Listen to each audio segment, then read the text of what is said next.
দর্শক লক্ষ্য করবেন আমাদের বোর্ডে এই যে স এর সঙ্গে ইওর মতো একটা পিঠে বোঝা দেওয়া আছে। ঠিক ইওর পিঠে যেরকম একটা বোঝা আছে না? মনে হবে যেন এইটা ইওর ওই বোঝাটাকে কেটে এনে দেওয়া হয়েছে। কিন্তু বাস্তবিকে কিন্তু তা নয়। আমি একটু পরিষ্কার করি। এই যে আমরা যখন কৃষ্ণ লিখি তখন কি হয়? কৃষ্ণ।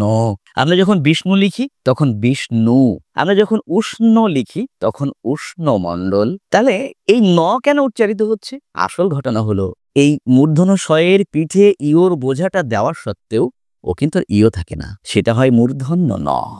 একই বিষয় দেখতে অবিকল এক, কিন্তু মূর্ধন্য ষ এর সঙ্গে আসার কারণে সেটি কিন্তু মূর্ধন্য ন এ পরিণত হয়ে যায়। সুতরাং এখানে আমরা কিন্তু কৃষ্ণ, বিষ্ণু বা উষ্ণ বলছি না। আমরা বলছি কৃষ্ণ, বিষ্ণু, উষ্ণ। কেন বলছি?